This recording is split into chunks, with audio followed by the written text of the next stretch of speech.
क्या आप जानते हैं कि एक ऐसा व्रत भी है जिसे करने से मनुष्य के जीवन से सारे पाप नष्ट हो जाते हैं और उसके जीवन में सुख, समृद्धि, सौभाग्य और साथ ही साथ भगवान विष्णु की असीम कृपा उन पर प्रदान होती है। तो पद्म पुराण के इस सृष्टि खंड के इस अध्याय में हम लोग जानेंगे रोहिणी चंद्र शयन व्रत के बारे में।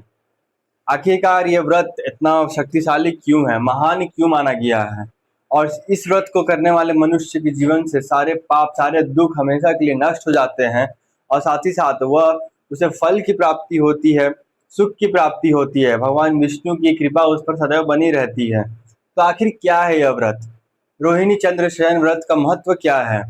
तो आइए इस अध्याय में जानते हैं। आप लोगों का स्वागत स्वागत है हमारे चैनल संस्कृति एवं भक्ति में। आप सभी को जय श्री राम, हर हर महादेव। तो कैसे हैं आप सभी? आशा आप लोग कुशल मंगल होंगे। तो आज इस अध्याय में हम लोग रोहिणी चंद्र शयन व्रत के बारे में जानेंगे। बेसिकली ये व्रत भगवान विष्णु के लिए है और ये व्रत बहुत पावरफुल माना गया है। इस व्रत को करने से क्या होता है और क्या फल मिलता है और क्या हमारे जीवन में सुख, सौभाग्य, स्वास्थ्य किस प्रकार आती है, तो आज इस एपिसोड में हम लोग जानेंगे। तो अगर आप हमारे चैनल पर नए हैं तो चैनल को सब्सक्राइब कर दीजिए। वीडियो पसंद आ रहा हो तो वीडियो को लाइक और शेयर जरूर कर दीजिएगा। इस व्रत के बारे में जानने के लिए पूरा वीडियो एंड तक जरूर देखिए, बने रहिए हमारे चैनल पर। चलिए बिना देरी किए वीडियो शुरू करते हैं। नैमिषारण्य में एक दिन ऋषि मुनि ने सूर्य से पूछा कि ऐसा कौन सा व्रत है जिसे अगर मनुष्य करते हैं तो उनके जीवन में सुख, समृद्धि और भगवान विष्णु की कृपा बनी रहती है। तब सूर्य जी ने महर्षि मार्कंडेय और धर्मराज के संवाद के माध्यम से उन्हें बताते हुए कहा कि रोहिणी चंद्रसेन व्रत, इस व्रत को करने से इंसान के जीवन में बहुत ही लाभकारी होता है। उन्होंने कहा, रोहिणी नक्षत्र और सोमवार का संयोग जब बनता है तब इस दिन व्रत का पालन करना बहुत ही अत्यंत लाभकारी माना जाता है। इस दिन भगवान विष्णु और माता लक्ष्मी की पूजा करने से भक्तों के अनेक प्रकार का पुण्य की प्राप्ति होती है। इस पूजा की विधि क्या है? रोहिणी चंद्र शयन व्रत जो है इसकी सही विधि क्या है, किस प्रकार से इस व्रत का पालन करते हैं?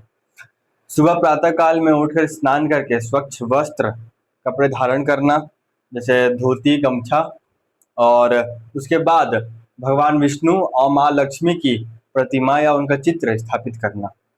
भक्त अपनी भक्ति और सच्चाई से, पवित्रता से, मन की पवित्रता से भगवान को चंदन, पुष्प, जल, दीप और नैवेद्य अर्पित करता है और दिन भर पवित्रता मन से इस व्रत का पालन करता है और भगवान विष्णु का नाम और मंत्र जाप करते रहता है।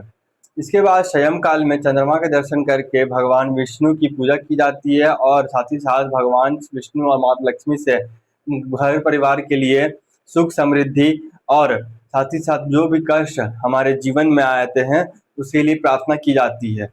इससे भगवान प्रसन्न होकर भगवान विष्णु हमें सुख, समृद्धि प्रदान करते हैं और साथ ही साथ माँ लक्ष्मी हमारे घर की गौरवशिला बढ़ाती है और हमारे जीवन से सारे कष्ट हमेशा के लिए मिट जाते हैं। महर्षि मार्कंडेय यह बताते हैं कि जो व्यक्ति इस व्रत का सच्ची श्रद्धा और विश्वास से पूजा करता है उसके जीवन में सुख, शांति और सौभाग्य का वास होता है।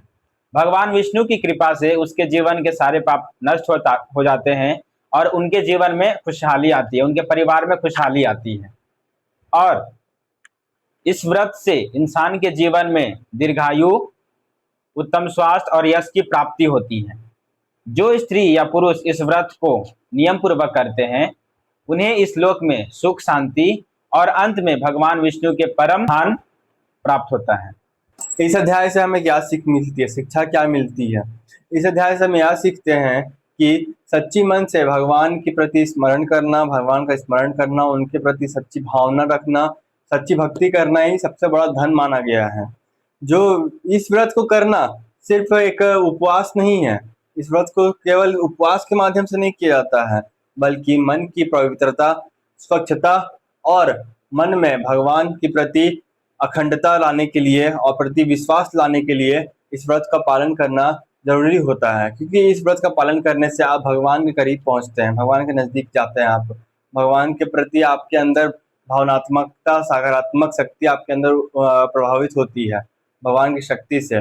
और जो व्यक्ति सच्चे मन से भगवान का स्मरण करता है और अपनी हर एक चीज भगवान को समर्पित कर देता है, उसके जीवन में कभी भी दुख के बादल कभी नहीं छाते हैं और उसके जीवन में कभी भी कष्ट, किसी भी प्रकार का कष्ट जीवन में नहीं हो सकता है। तो उम्मीद करते हैं आपको इस वीडियो से बहुत ही अच्छी जानकारी मिली होगी। आज हमने इस वीडियो से सीखा रोहिणी चंद्र शयन व्रत के बारे में, इसकी महिमा के बारे में और इससे होने वाले लाभ के बारे में, और क्यों किया जाता है रोहिणी चंद्र शयन व्रत। तो आपने इस वीडियो से क्या सीखा वो हमें कमेंट करके जरूर बताएं, और साथ ही साथ हमारे इस वीडियो को अपने दोस्तों के साथ, अपने परिवार के साथ जरूर शेयर किया करें ताकि उन्हें भी धार्मिक ज्ञान मिल सके। मिलते हैं अगली वीडियो में ऐसे ही वीडियो के साथ, तब तक बने रहिए हमारे चैनल के साथ। जय श्री राम, हर हर महादेव।